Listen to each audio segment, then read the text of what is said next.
సహోదరుడుగా ఉండను.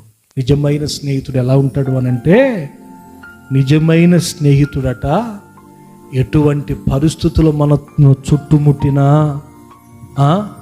డబ్బు మన దగ్గర ఉన్నా, డబ్బు మన దగ్గర లేకపోయినా, ఇరుకైనా ఇబ్బంది అయినా విడువక మనల్ని ఏం చేస్తాడండి, మనతో ఉంటాడు.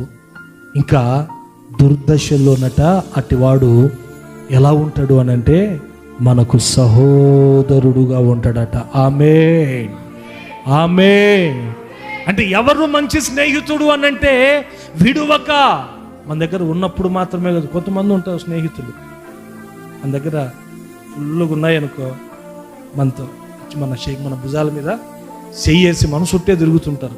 బెల్లం ఎక్కడుంటే ఈగలు అక్కడ ఉన్నట్టు. జోబులు ఖాళీ అయిపోయి మనం కనుక మన పరిస్థితి బాగలేక దుర్దశలోకి వచ్చినామనుకో, తర్వాత బయట కనపడ కూడా పలకరీడు. ఎందుకు? ఏం లేవు కదా. అటివాడు మంచి స్నేహితుడు కాదు. హల్లెలూయా. సామెతలు 27:6 మరొక మాట ఉంటుంది. ఏంటంటే, దేవుని బిడ్డలారా, మంచి స్నేహితుడట మేలును కోరి గాయములు చేస్తాడట. పగవాడు, అబ్బా చూడండి, ఇవేగా మనకు కావాల్సింది. మనకేం కావాలండి? లెక్కలేనని ముద్దులు కావాలి, కానీ గాయాలు ఊరుకోం మనం. అర్థమవుతుందా? పొగిడే వాళ్ళు మనకు కావాలి, కానీ గాయపరిచే వాళ్ళు మనం పొరపాటును కూడా మనం గాయపరిచే వారితో మనం స్నేహం చేయము. మనం స్నేహం చేసేది ఎవరు అని అంటే, ఎంతసేపు మన చుట్టూ ఉండి, అక్క నీ అంత టోర్ లేరక్క, అన్నా అసలు ఏరియాలో నువ్వేనా టాపు అని అంటే, మనోడు మన అక్క ఆడ వేయి కూర్చుంటుంది, ఏమైనా తీసుకొచ్చి పెడతాది వాళ్ళకి. ఇంట్లో తిన్నీకి వాళ్ళకి లేకపోయినా పొగిడింది కదా, ఏం చేసింది? పొగిడింది కదా, లేకపోయినా తీసుకొచ్చి పెడతాది. ఇది కావాల్సి.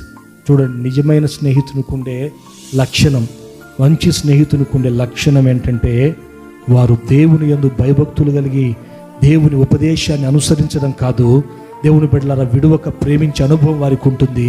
మూడవదిగా, మనం ఏదైనా తప్పు చేసామనుకోండి, తప్పును తప్పే అని ఖండిస్తాడు. నీ జీవితాన్ని సరి చేసుకోవాలా, ఇది తప్పు అని ఖండిస్తాడు, బుద్ధి చెప్తాడు. ఆ బుద్ధి చెప్పి మనల్ని గాయపరిచే వాళ్ళే ఎవరు? మంచి స్నేహితులు. ఈ మంచి స్నేహితుల్ని, ఈ లక్షణాలు కలిగినటువంటి వారిని ఎవరినైతే మనం కలిగి ఉంటామో, మనం ఏమవుతామండి? ప్రాస్పర్, వర్ధిల్లుతాం. చూడండి, 2 వారాల నుంచి వర్ధిల్లుట గురించి చెప్తున్నా. వర్ధిల్లాలి అని అంటే మొదటిగా మనకు ఉండవలసిన అనుభవం, దేవునికి మొదటి స్థానం ఇవ్వాలి. రెండవదిగా, పనిలో నిపుణత ఉండాలి. మూడవదిగా, వాక్యం ఏమని చెప్తుందంటే, మంచి స్నేహితుల్ని మనం కలిగి ఉండాలి.